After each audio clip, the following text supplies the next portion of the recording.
Magandang hapon po mga kaibigan. Ito meron tayong bagong dating na panel gauge. So panel gauge po ito ng Innova.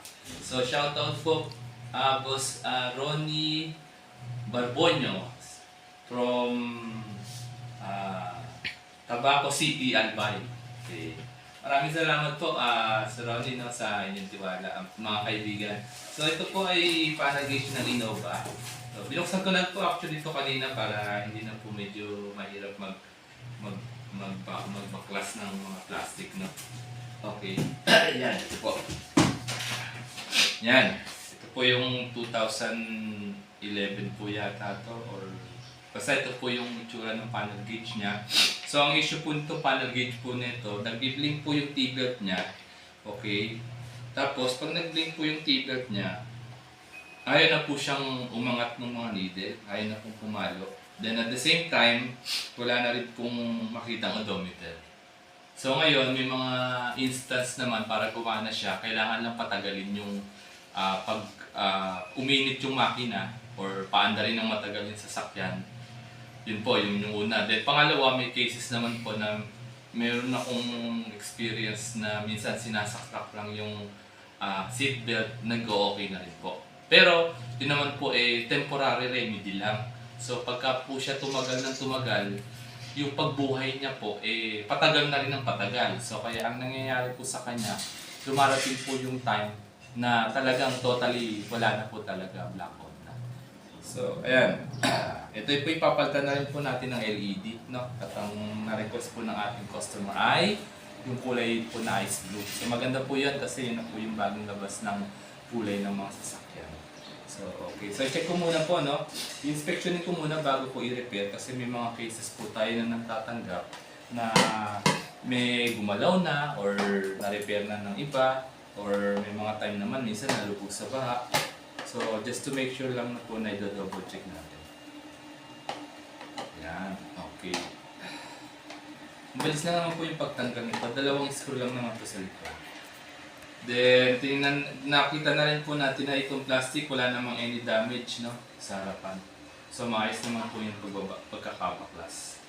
Meron po akong mga YouTube nito, no, kung paano magbaklas ng panel gauge. Kaya pagka medyo nahihirapan yung customer natin, kahit sila, kaya naman nila pinapadala ko lang po yung video ko sa YouTube kung paano baklasin. Kaya madali naman po nilang nasusundan. Kasi may mga cases po kasi na yung ibang nagbabaklas, pati buong dashboard tinatanggal. Which is hindi naman po siya kailangan. Itong mismong gauge lang po tatanggalin. Matrabaho po kasi kapag binaklas niyo yung buong dashboard. At saka may mga chances rin na nababali yung mga clip. Yan. Yan, okay. So, bago niyo po tanggalin kailangan nyo tanggalin to. So, kung hindi kayo pamilyar kung saan yung setting niya, mas mabuti po lagyan nyo po ng marking yung pinakadulo ng needle kung saan siya nakatapat. Okay, para pagbalik ninyo, doon nyo rin po siya ilalagay. Tatapat. So, ngayon ito naman sis kabisado ko na, kaya hindi ko na po siya nilalagyan pa. Okay, alam ko na po yan. Yan. Okay, medyo ingat lang po kasi medyo maselan yung kanyang rotor. Kapag nagkamali ko po kayo ng tanggal dyan, nasisira po yung rotor niya. Yung rotor niya, itong hawakan na ito. Yan, kung saan nakakabit yung needle. Maselan po yan. Okay, tanggalin na natin. Ingat lang po dito sa LCD, medyo babasagin po yan. Lagyan nyo lang po ng pang-tungkap, no? Doon sa side. Ayan, ingatan lang po ito, no? Mahirap pong makabili nito. Okay. Kaya kailangan nyo, pag nabasag yun, bibili po kayo ng buong ganito. Ayan, ingat lang po sa pagtanggal. Mga naka-flip lang naman to, no? Ayan. Okay, so far, ayan po yung gauge ng ating customer, mga kaibigan. So, malinis po siya. Walang any repair, hindi po siya nalubog sa baha. So, okay. So, i-repair po muna natin to. Then, after that, balikan ko po kayo. Okay. Go. Ito na po, mga kaibigan. So, nagawa na po natin siya, no? Napalitan na po natin ng LED at napalitan na rin po natin ng mga pyesa. So ito na po yung mga parts na ating tinanggal at pinalitan. At at the same time, yung mga pyesa na ginamit natin dyan, puro brand new po yan, no? Okay, nakasilyado pa po siya. Mga original po lahat yan para pang matagalan na po. Ngayon, itong ilaw po, pinalitan na rin natin ng ice blue. Sukatin po natin siya. I-check po natin kung nailaw, no? Maliwanag na po yan. Okay. Yun, nailaw na. Yun. Yan. Okay. Na-check ko na rin po ito kanina, no? So, binabalidate ko lang po ulit para makita ng ibang mga customer natin. Yan. Okay na po yan. So, nailaw na po yung lahat. Okay, good. Yan, okay na po siya, no? I-case na po natin siya. Bago nyo po i-case, linisin nyo muna po itong lagayan niya, no? Para malinis. Okay, kasi bihira naman po itong nabubuksan. Ngayon, ito naman nakaklip lang naman, wala itong problema. Okay. Yan, okay, ganda. Tapos ito, punasan lang natin ng malinis na basahan. Okay. Yan. Okay. Then ito, itong LCD, ingatan niyo po ito. Linisin po natin siya. Okay. Yan. Dahan-dahan lang po sa paglalagay, make sure na tama po yung pagkakasalpak nyo. Kasi pag nabali po yung pin ninyo, medyo mahirap din po yan. Yan, okay. Tapos ito, hindi nyo kalimutan, linisin nyo mabuti para medyo mas tumingkad yung pagkaitim ng ulo niya. Yan. Ganda na, oh. Pati likod ko, no? Tapos kabit nyo lang po siya dyan. Meron pong mga kuntilyan. So may mga kuntilyan. Ipasok nyo lang po siya doon. Tapos itong mga needle. Yan, salpak nyo na rin. No? Okay. Yan, kulang ka ng isa. Yun. Okay, itong maliit na needle po dito sa temperature at saka sa gas. So gaya na nabanggit ko kanina, lagyan nyo po ng marking at doon nyo po itapat kung saan nakatapat yung dulo ng needle, no?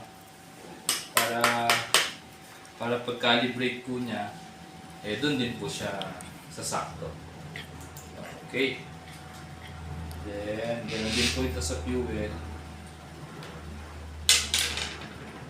Tapos lubog nyo lang po ng konti. Huwag naman masyadong kalubog kasi baka mamaya sumayat po doon sa plastic. Hindi naman to, tulad nito, sumayat po siya. So medyo iangat lang po natin ng konti. Okay. Yan. Huwag nyo po masyadong ikabong. Yan, i-allowance. Nalagyan pa natin ng konti. Yan. Okay. Itong mahabang needle, mahaba sa gitna po siya, sa KMH. Okay, lagay niyo, ituro nyo lang din po doon kung saan nyo ginuhitan siya. Yan, okay. Then itong medium size, dito po sa RPM. Okay. Yan, huwag masyadong ikalubog, oh. Okay. Tapos ikutin nyo po siya 360 degree. Pakiramdaman nyo lang po kung mayroong nasayad. Okay, pag may nasayad po, ingat nyo naman po ng konti. Yan. Tapos lagay po natin siya doon sa pinakataas. Yan, para po mamaya, pagka pinower up test natin, magka-calibrate po yan. Babalik yan sa 0. Okay. Then, ito, linisin natin ito. Itong cover niya.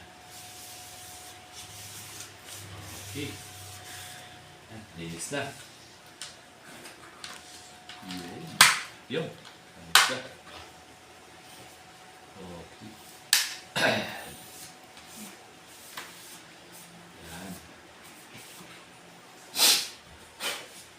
Tanggalin nyo lang po yung mga maliliit na himulmol ng galing sa ano, basahan para magandang tingnan siya. Yan, okay. Tapos, itong plastic transparent niya na cover, linisan niyo po ng acrylic cleaner para po makintab siya, no? Yan. Magmukhang brand new po siya.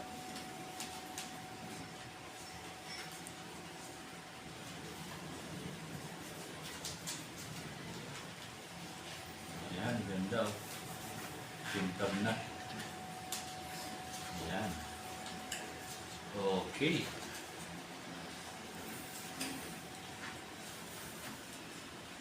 Okay na po.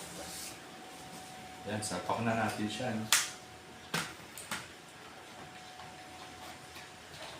Yan. Yun. Yan, dapat na. Yan, okay na to. Aha. Tabi muna natin to. Yan. Nakita niyo po ito mga kaibigan, nakataas po siya lahat. Ngayon, ika-calibrate po natin yan. Susuplayan po natin siya. Kapag sinuplayan po natin siya, magka-calibrate na po siya, babalik siya dun sa zero kung saan po siya originally nakasetup. Ngayon, kapag ka po yan hindi gumalaw or meron po dyan na hindi nag-calibrate, so ibig sabihin hindi tama po yung pagkakagawa nyo or meron pong naging problema pa. Okay, tingnan po natin, no? Dapat po yan, pag successful po yung pagkakagawa nyo, magka-calibrate po lahat yan, and then lalabas na po yung kanyang odometer reading. Okay. Play na natin siya, no? Ano yung maibuti, no? Okay. Okay. 1, 2, 3. Yun. Yan, bababa yan. Yun, bumaba na po lahat, oh. Yan, so okay na po. So, calibrated na po siya. Then, yung odometer niya, yun.